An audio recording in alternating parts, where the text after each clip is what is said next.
Arrow International is well known for its high-quality central venous access devices. Our newest device is a peripherally inserted central catheter, or PICC. Many features of Arrow's central venous products are incorporated in the Arrow PICC catheter and procedural tray. To give you a better understanding of the features and benefits available from Arrow, let's look at the contents of a 5 French double-lumen PICC kit. Peeling back the lid stock, you will find several items needed before establishing a sterile field. First, the patient information booklet is available as an adjunct to patient education. A tourniquet and 2 measuring tapes are provided to assist in vein selection, determining catheter insertion depth, and upper arm assessment. The yellow warning sticker on the CSR wrap serves as a reminder to obtain a post-insertion chest X-ray to ensure proper catheter tip placement. Next, you will find antiseptics for preparing the skin, as well as product usage instructions. Entering the interior of the kit, you will find 3 sterile drapes. The large fenestrated drape, designed with an offset opening, provides additional drape length where it is needed to cover the patient's lower arm and hand. The 2 smaller drapes can be used for additional coverage. Dressing supplies include gauze pads, an Opsite 3000 transparent dressing, skin prep, povidone iodine ointment, Steri-Strip closures, and a stat-lock anchoring device. The unique stat-lock anchoring device used with the catheter clamp and catheter box clamp minimizes the potential for catheter migration after insertion. To decrease the risk of needle stick exposures, Arrow User Guard needle-free injection hubs and the Arrow Sharps Away are included. Arrow's PICC catheter is constructed of polyurethane, a flexible material which softens further after insertion. Yet, Arrow's 4 French and 5 French PICC catheters have enough column strength to insert without a guide wire or stylet. The patented BlueFlex tip is a softer form of polyurethane than the body of the catheter, thereby reducing the potential for vessel wall trauma. The proximal lumen of the double lumen PICC is located 1.7 centimeters from the distal lumen. Research has shown that staggered port configuration decreases particulate formation when simultaneously infusing incompatible solutions. The peel-away contamination guard is fitted over the entire catheter length, allowing insertion with the gloved hand and decreasing the concern of causing talc phlebitis.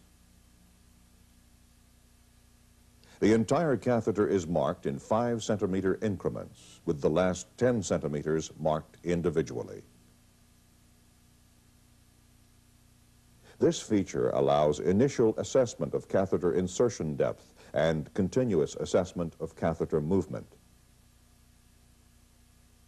The catheter body and the juncture hub are injection molded for improved strength.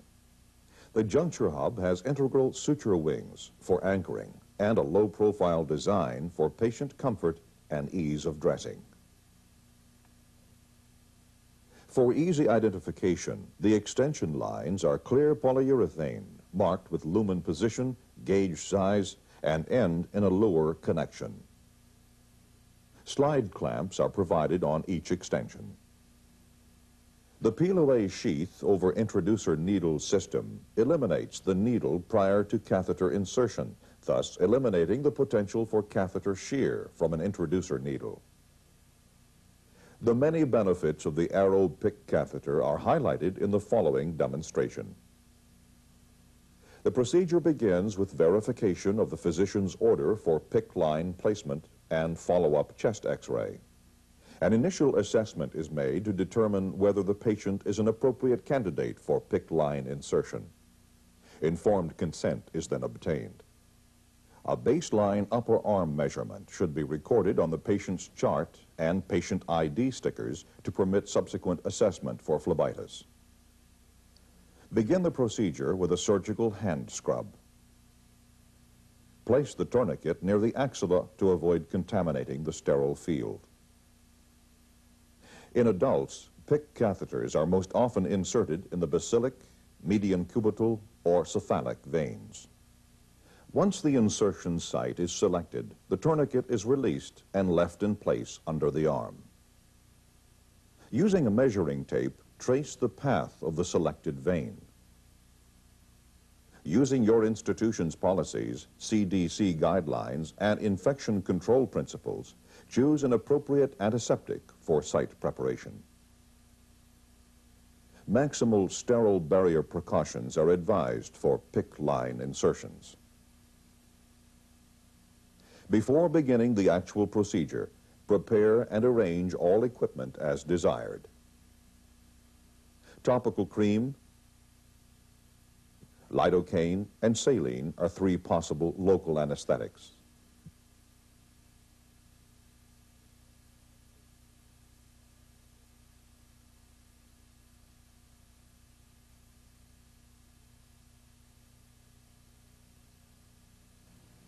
When using a trimmable arrow catheter, retract the placement wire approximately 1 to 1.5 inches further than the point where the catheter is to be cut.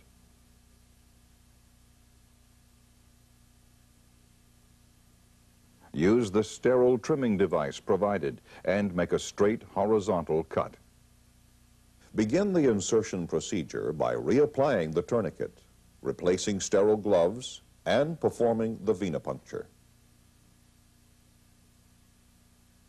When flashback is established, advance the needle and peel away sheath together until the sheath is adequately within the vessel. The tourniquet should be released before the needle is removed. While holding the sheath steady, remove the needle. In order to minimize blood loss, the split finger technique is utilized by this practitioner.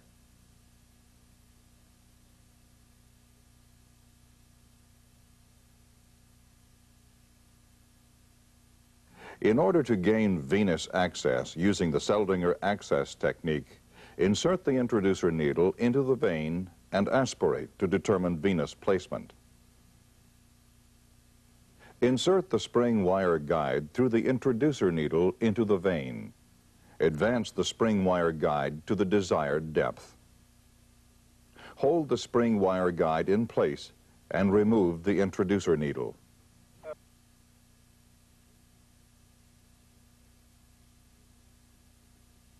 Thread the tapered tip of the dilator peel-away sheath assembly over the spring wire guide. Grasping near the skin, advance the assembly with a slight twisting motion to dilate the skin, subcutaneous tissues, and entry point of the vessel. Insertion of additional dilator length increases the risk of vessel damage. Sufficient guide wire length must remain exposed at the hub end of sheath to maintain a firm grip on the guide wire. Advance the peel-away sheath over the dilator into the vessel, again grasping near the skin and using a slight twisting motion. To assess for sheath placement, hold the sheath in place and withdraw the spring wire guide and dilator as a unit to allow venous blood flow.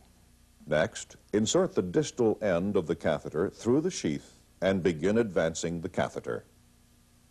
The pre-slit contamination guard will peel away during catheter insertion. When the predetermined length of catheter has been inserted, the sheath is withdrawn and peeled away while holding the catheter securely. If the entire catheter length will be inserted, remember to remove the introducer sheath before inserting the last 2 inches of catheter so that the sheath can be peeled away.